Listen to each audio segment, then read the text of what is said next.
Hoy continuamos con la temática del Evangelio de Juan. Ya hemos estado por un buen tiempo en el Evangelio de Juan, no es un evangelio corto. Y vamos progresivamente avanzando, hemos llegado ya a un poquito más de la mitad del Evangelio. La semana pasada, aunque no estuve aquí, pero estuve en otra iglesia y estuve predicando exactamente el tema que me correspondía. En el capítulo 12, donde Jesús es ungido para que su cuerpo fuera preparado para el sepulcro. Y aquí en el capítulo 12,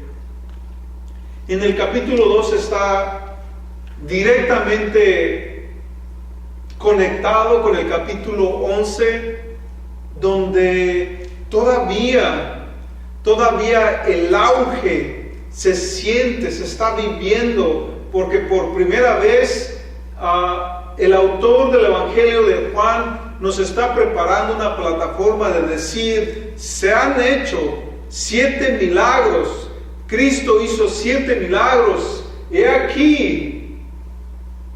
Si decíamos que el quinto era poderoso, vino el sexto y le dio la vista a un ciego de nacimiento, cosa jamás vista. Pero luego viene el séptimo, y en el séptimo algo aún más poderoso. Mencionaba que la tradición rabínica consideraban los judíos que el espíritu todavía está en el cuerpo del ser humano 3 días después de muerto,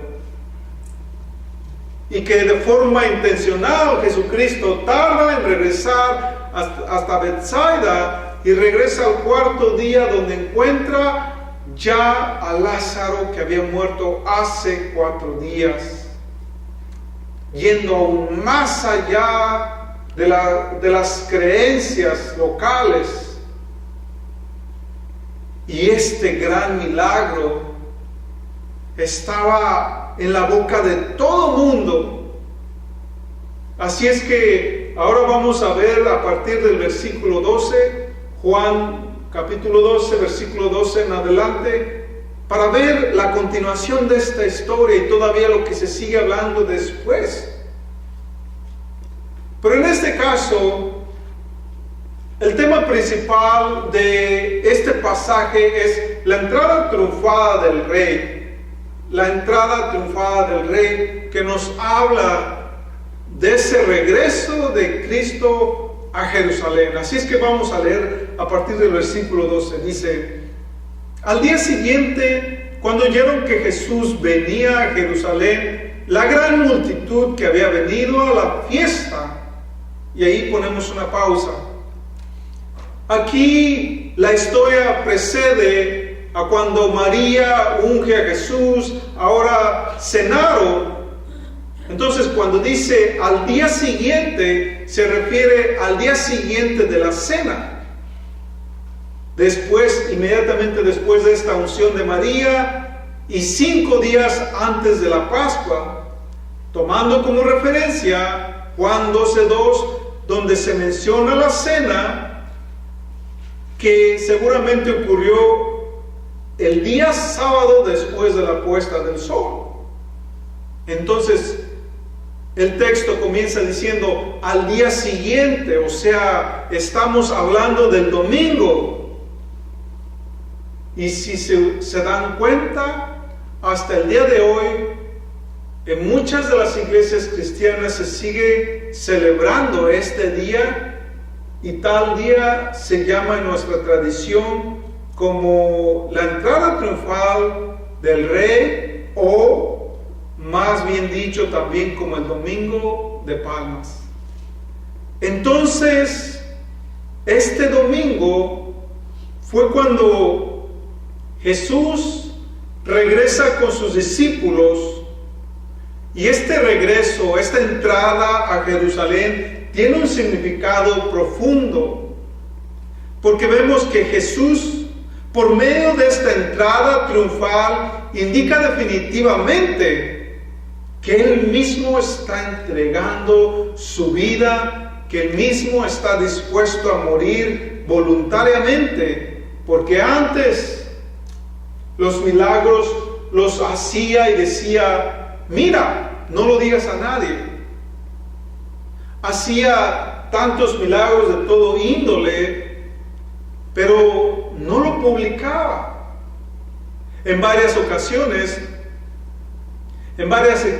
lo quisieron hacer rey y él se negó. Pero ahora pareciese que está cambiando un rumbo distinto y cambia esa dirección. Y en consecuencia decide ir a Jerusalén, donde en repetidas ocasiones ya lo habían amenazado de muerte, y donde en el capítulo 11 el deseo de querer matarlo ahora se convierte en el propósito y la meta de definitivamente matarle. Aquí, en esta escena, dice que había una multitud compuesta por 3 grupos de personas. Porque dice en el pasaje anterior, 5 días antes de la Pascua. Quiere decir que la Pascua estaba ya comenzando en la ciudad de Jerusalén. La Pascua es la fiesta más grande de las 7 fiestas que los judíos tienen. De hecho, Josefo, que es un historiador judío, él estimó que en la fiesta de la Pascua llegaban a juntarse hasta casi 3 millones de judíos en la ciudad de Jerusalén. Eso no era una fiesta pequeña. Pero aquí, en esta fiesta, vienen el primer grupo de personas que son los peregrinos, que son los visitantes, que son judíos de la diáspora, o sea, judíos ya esparcidos en otros países, que venían una vez al año a adorar al templo de Salomón.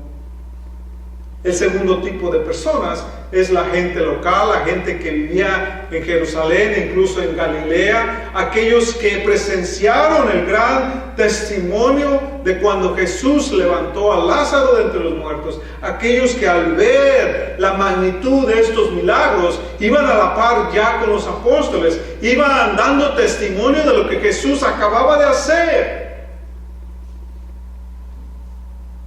Aquí, por ejemplo, damos gloria a Dios cuando uno de los enfermos estuvo 20 minutos muerto, 1 hora muerto, y la ciencia, los médicos, a través de resucitación, lo regresaron a la vida.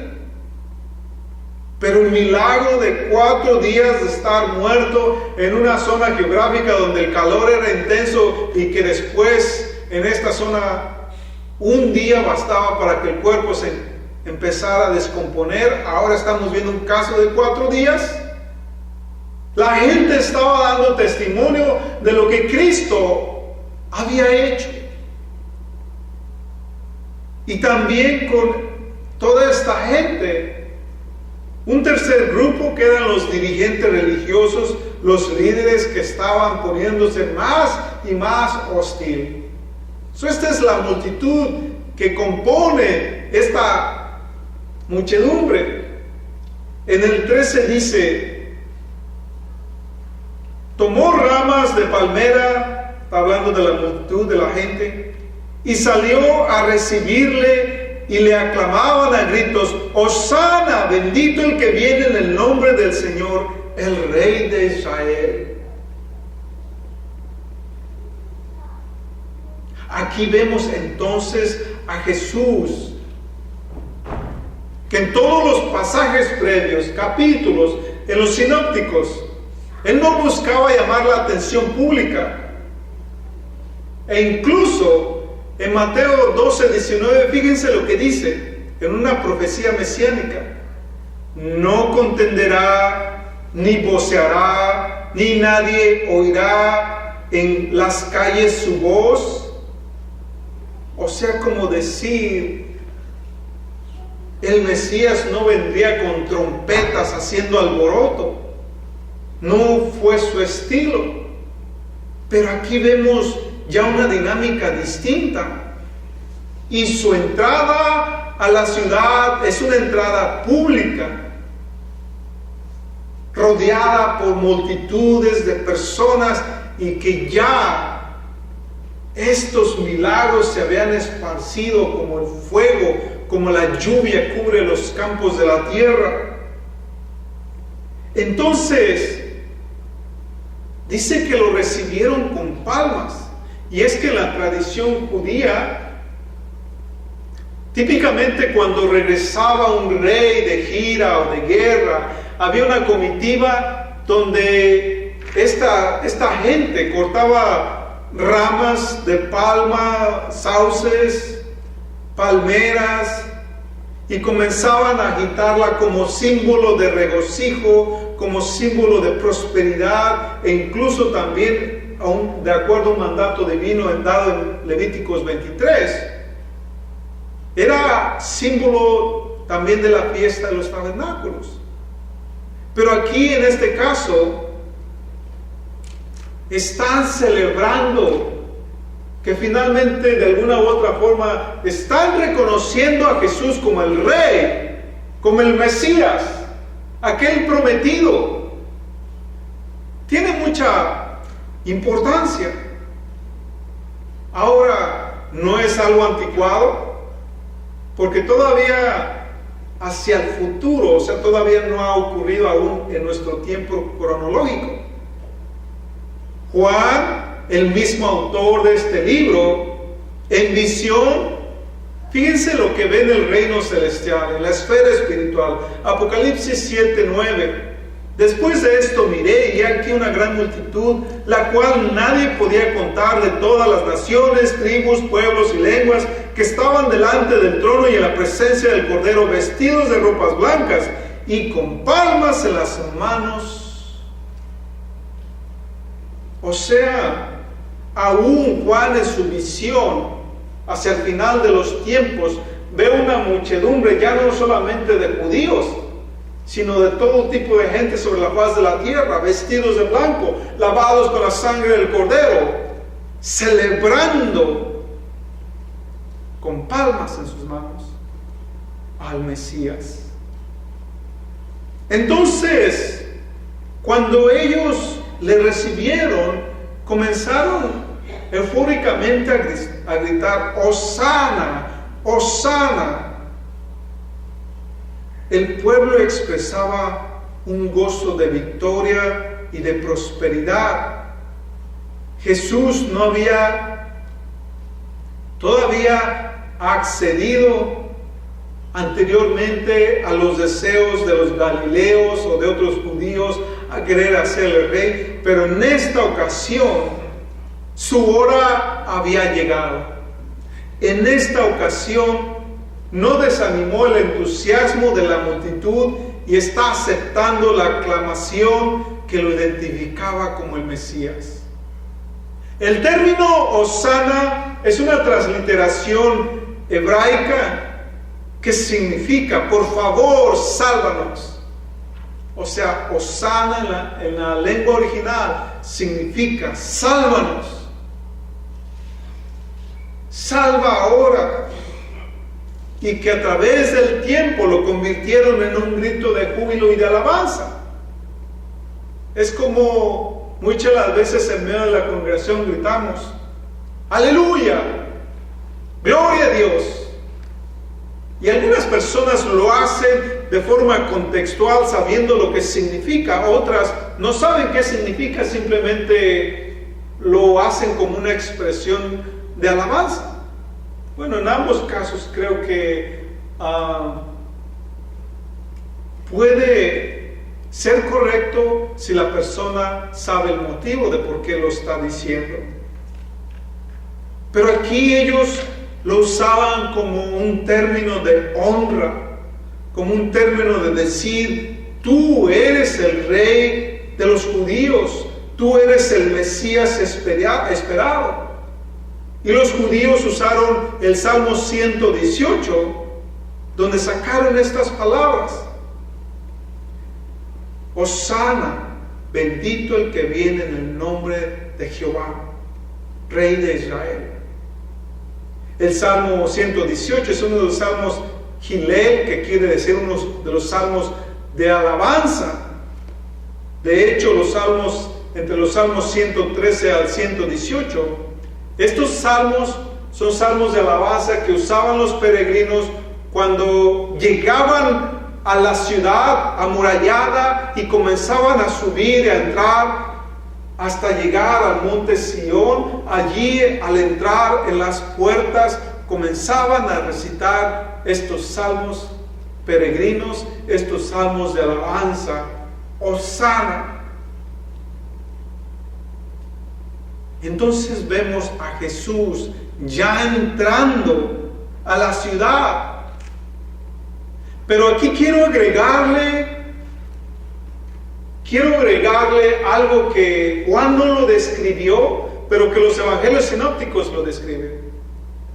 Cuando Jesús entra a la ciudad, ustedes pueden ver en pantallas, cuando entra a la ciudad, se detiene momentáneamente, hace una pauta y dice la escritura que él lloró. Vamos a ver lo que dice Lucas 19:37. Dice: cuando llegó cerca al ver la ciudad, lloró por ella diciendo: oh, si conocieses tú también, por lo menos tu día, lo que te conduce a tu paz, pero ahora está encubierto a tus ojos por cuanto no conociste el tiempo de tu visitación. Aunque Jesús estaba siendo alabado por la gente, el día, la excepción, todo el mundo celebrando, regocijándose, pero dice que Jesús hizo una pausa a la entrada de la ciudad y lloró, profetizando lo que habría de ser de Jerusalén.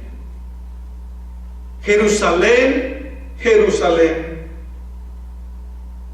Esta palabra, o más bien dicho este nombre, significa ciudad de paz o cimiento de paz.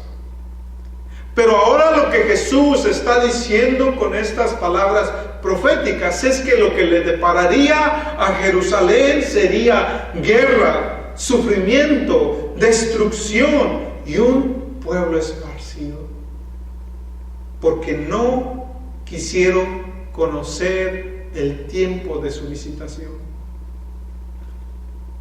Ahora Jesús continúa la historia y la historia nos dice que va montado en un asno para simbolizar esa entrada triunfal del Mesías, del Rey, príncipe de paz. Pero en medio de tanta gente, la gente gritando Hosana, Hosana, vimos que hay diferentes tipos de grupos en medio de la muchedumbre.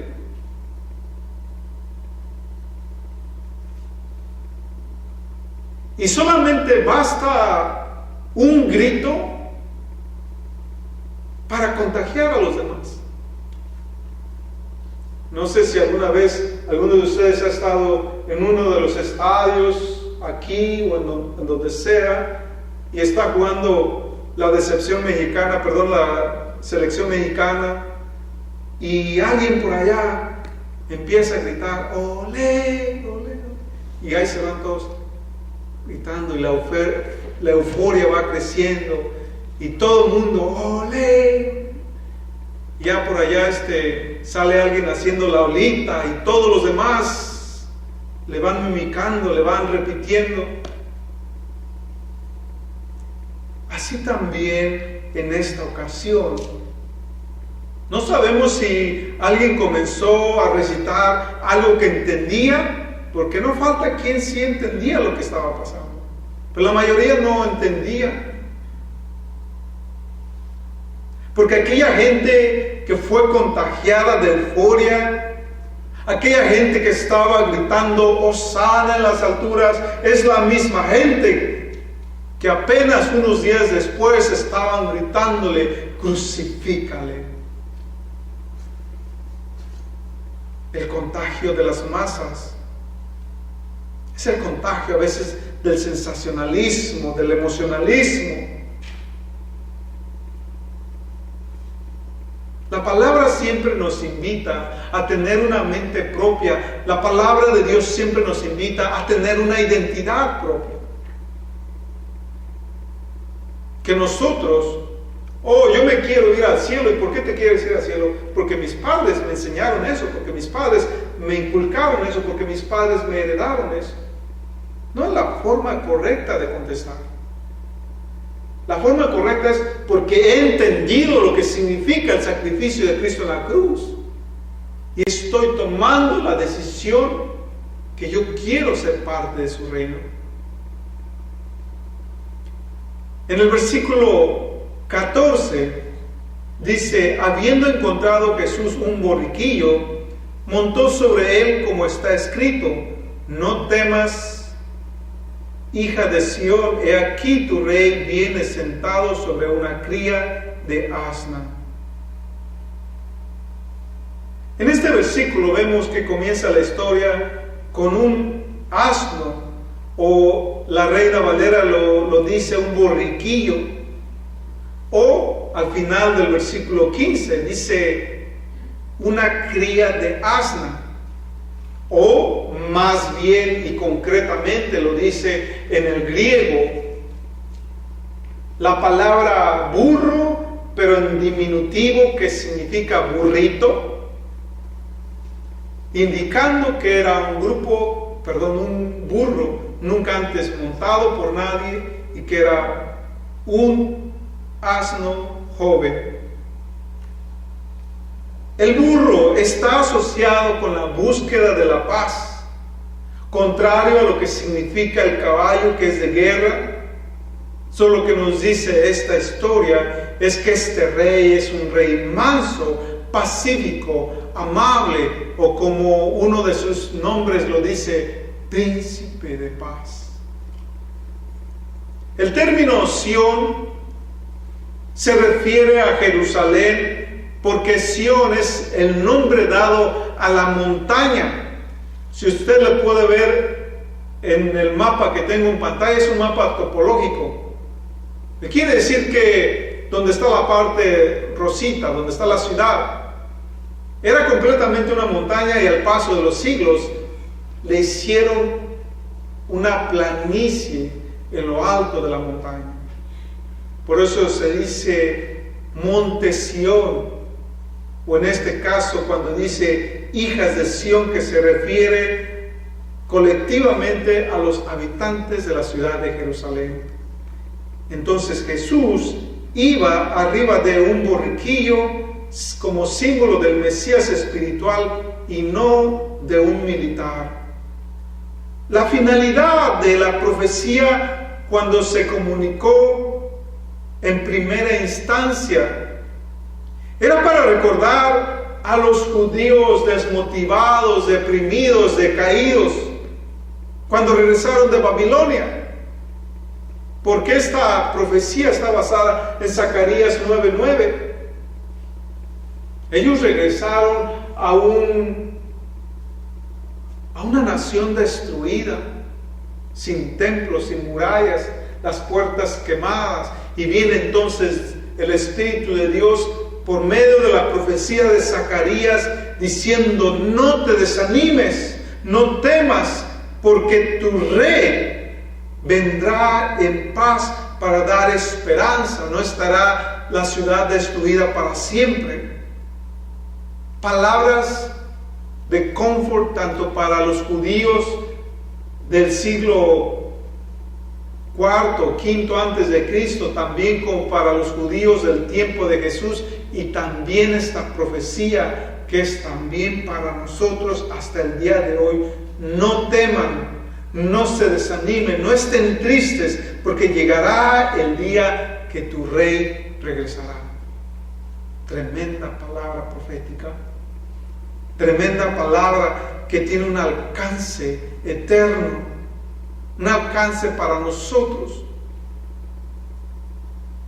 Nosotros celebramos el día de la entrada triunfal como símbolo de decir: aquí Jesucristo está diciendo, gócense conmigo, porque estoy estableciendo este reino sobre la faz de la tierra.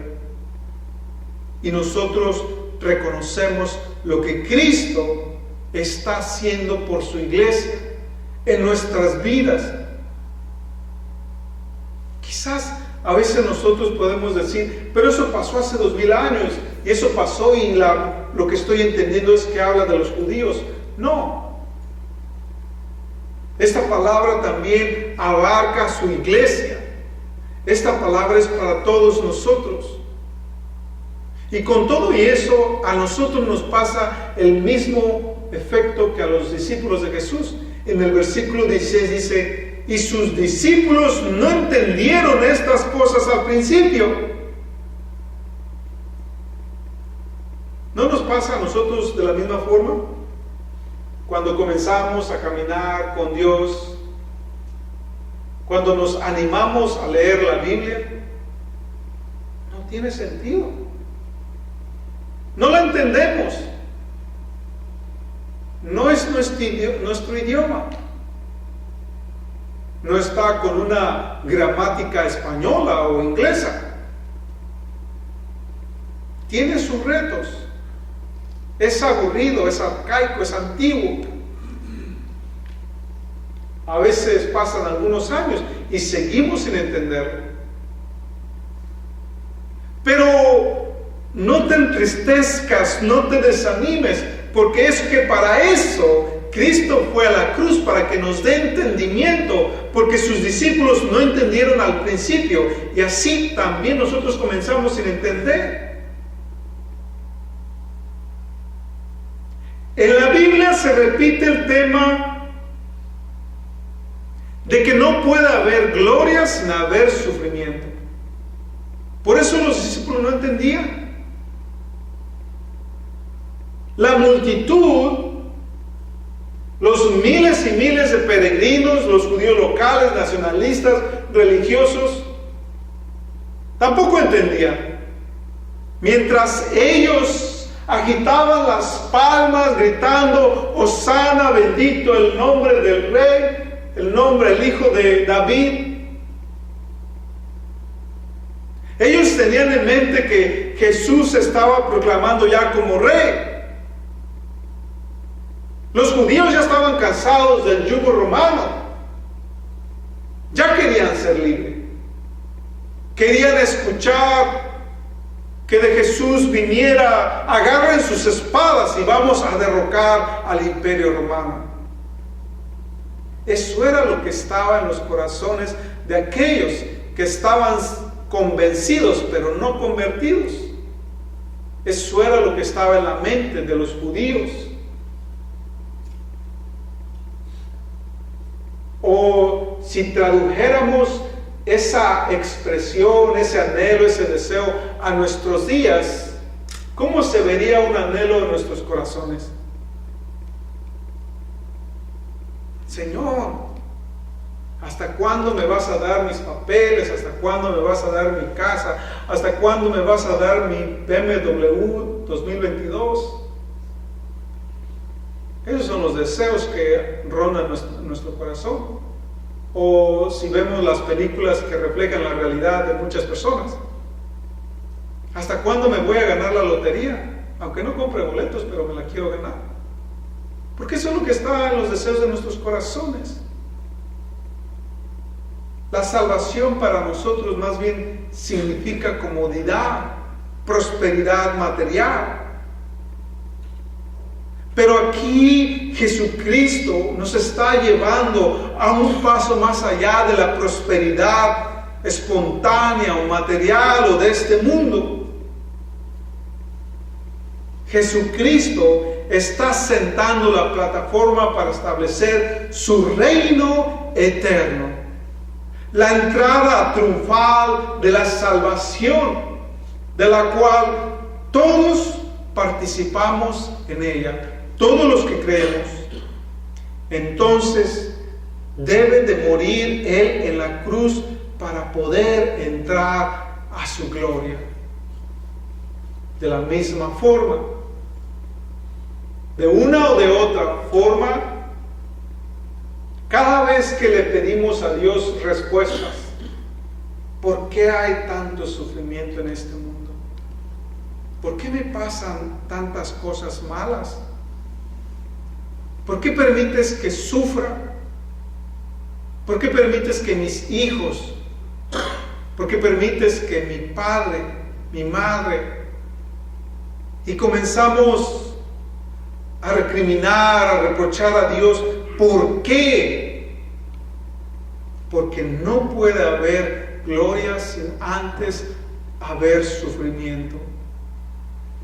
¿Cómo entenderíamos, cómo apreciaríamos lo bueno si no lo sabemos distinguir entre lo malo? Porque eso es lo que está pasando. ¿Recuerdan lo que la palabra dice? A lo malo le llamamos bueno y a lo bueno le llamamos malo. Así estamos de confundidos en nuestros días. Pero cuando nosotros pasamos por tribulación, prueba, tentación, cuando nosotros pasamos por la asperidad de la vida, entre más áspera sea la vida, más vamos a aprender de la vida, más vamos a valorar lo que verdaderamente importa en la vida. Y lo he mencionado en repetidas ocasiones. Cuando estamos al borde de la muerte, no estamos pensando en el helado que me voy a comer, en que está muy caliente, que está muy frío, como son las quejas rutinarias de nuestro corazón. Estamos pensando a dónde vamos a ir en ese momento, cuando estamos amenazados por la muerte, por la enfermedad, por la tragedia, por el desastre. Queremos saber si un ser amado fallece. ¿A dónde va? ¿A dónde va mi padre? ¿A dónde va mi madre? Y esas preguntas importantes no llegarán a nuestro corazón con tanta intensidad hasta el día de la tribulación. Pero aquellos que hemos pasado por la mucha tribulación, entonces podemos apreciar lo que significa vivir.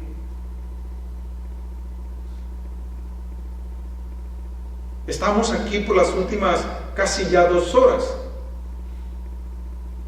Y la mayoría de nosotros ni siquiera nos hemos dado cuenta cuántas veces hemos respirado, porque no nos interesa. Pero aquellos que hemos sobrevivido al virus, apreciamos la bendición de respirar, apreciamos las fuerzas, la capacidad de poder balancearnos, apreciamos el paladar, el olfato. O sea, para nosotros verdaderamente apreciar la vida tenemos que pasar por la asperidad, y entonces sabremos lo que significa vivir. Jesús, un siervo sufriente, cuando nosotros estemos recriminándole, es que tú no entiendes lo que a mí me está pasando, tú no sabes lo que eso es para mí, tú no sabes, no sientes el dolor que estoy sintiendo. Claro que sí. Si Dios se hizo como uno de nosotros, sufrió el frío, el dolor, el llanto, sufrió todo lo que nosotros sufrimos, Él entiende cuando nosotros sufrimos. Él sabe lo que se siente. Él nos entiende, pero a la misma vez este sufrimiento nos ayuda a madurar, porque madurar es entender cómo vivir. Dice ahí mismo: pero cuando Jesús fue glorificado, entonces se acordaron de que estas cosas estaban escritas acerca de Él, y estas cosas le hicieron a Él. Cuando Jesús fue glorificado, dice, se acordaron. O sea, estoy hablando de Juan 14:26, cuando ya el autor de este Evangelio nos dice esto. Pero cuando el Consolador, el Espíritu Santo, que el Padre enviará en mi nombre, Él les enseñará todas las cosas y les hará recordar todo lo que les he dicho. El apóstol Pablo llama eso que los discípulos no entendían como misterios. Misterios porque no habían sido revelados al entendimiento, misterios porque todavía el Espíritu Santo no había descendido a ellos. Tuvo que entrar a su gloria, o sea, quiere decir, tuvo que morir en la cruz, resucitar al tercer día, y entonces después de 50 días, en el día de Pentecostés, el Espíritu de Dios vino sobre los primeros apóstoles y comenzó a derramarse en los discípulos y creyentes. Y con el Espíritu de Dios, entonces el Espíritu de Dios comenzó a revelarle los misterios. ¿Recuerdan los dos discípulos cuando Jesús resucitó? Caminaron por cuántas horas a la par de Cristo y no le conocieron, porque sus ojos estaban velados. No tiene sentido para nosotros, a menos que dé una explicación extra, como cuando nosotros hemos hecho retiros o conferencias y podemos dar testimonio que el Espíritu de Dios está siendo derramado en el santuario y está tocando corazones y vidas, pero no todos están preparados.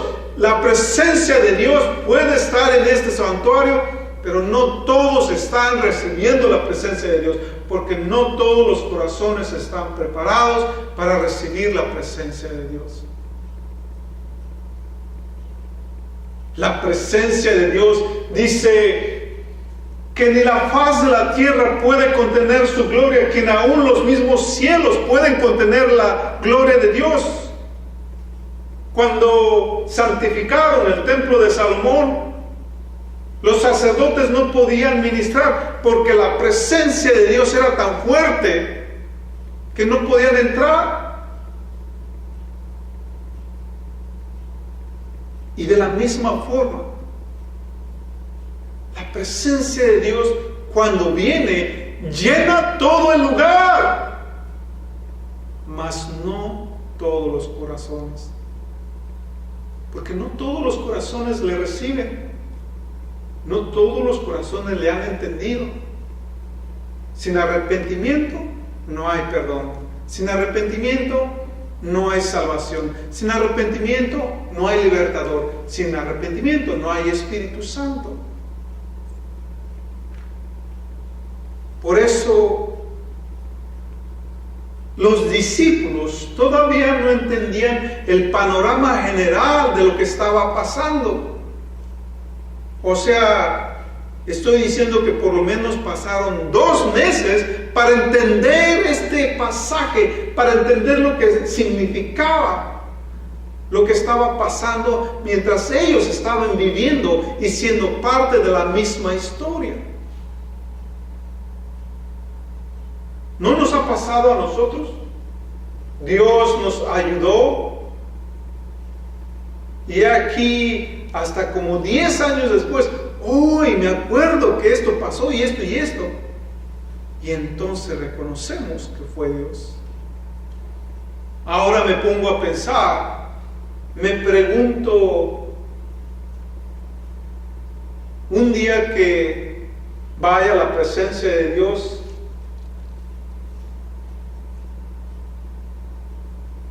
y yo queriéndome quejar, Señor, pero ¿por qué esto? ¿Por qué lo otro? Y que el Señor empiece a mostrarme con evidencia las tantas veces que he ignorado de su auxilio, de su ayuda, de cómo Él ha movido fichas para arrebatarme de las garras de la muerte, de la enfermedad, del demonio. Yo no sé cuántas veces Dios me está ayudando y yo lo estoy ignorando. Pero solamente me enfoco en la cortadita que me pasó y el dolor que estoy sintiendo por la cortadita, y olvido el resto. Dios está con nosotros. Dios está sustentando la fe, ofreciendo su gracia, su espíritu, para que nosotros tomemos la iniciativa de enderezar nuestros caminos y de buscar de su presencia. Cuando buscamos de su presencia, entonces el Espíritu de Dios comenzará a darnos revelación de nuestra vida, de su voluntad, de muchas cosas que antes ignorábamos. Pero si somos cristianos superficiales, entonces el Espíritu de Dios, aunque lo tengamos, pero el Espíritu de Dios está apagado, está entristecido, está contristecido, porque nuestro estilo de vivir es tan pecaminoso que el Espíritu de Dios no tiene cavidad en nuestro corazón, porque le damos cavidad al pecado. Y ahí que aunque haya una gran multitud, cada uno de nosotros tiene una fe distinta. Cada uno de nosotros manifiesta su fe de una forma distinta. Unos decimos, sonamos bien espirituales con palabras sublimes, oramos en voz alta, nos postramos, pero nuestras obras son pobres. Otros, muchas obras, pero como que nuestra fe está media amarillenta, con un tallito muy delgadito, apenas sobreviviendo. Y así, cada uno de nosotros estamos viviendo una fe distinta. Cada uno de nosotros es un hijo con su personalidad distinta. Algunos tienen poquito tiempo en la fe y ya se muestran como grandes personas, como decir, quiero que Dios me transforme a su imagen y semejanza. Y están sólidamente caminando, sólidamente creciendo, son grandes delante de Dios. Y otros hemos estado en la iglesia ya por décadas y todavía somos como bebés. Cada uno de nosotros desarrolla una fe distinta de acuerdo a nuestras convicciones. El Señor no te presiona, nadie te fuerza. Él toma la iniciativa, pero también espera que nosotros sigamos, persuadamos su presencia, que nazca de nuestro corazón el anhelo y el deseo de seguirle, de santificarnos. En el 17 dice, la gente que estaba con él daba testimonio de cuando llamó a Lázaro del sepulcro y le resucitó de entre los muertos. Aquí vemos todavía la gente con ese gran testimonio, con ese gran milagro de una resurrección, porque habían presenciado la resurrección de Lázaro. Dejó una profunda impresión en ellos. Habían visto la divinidad de Cristo a través de un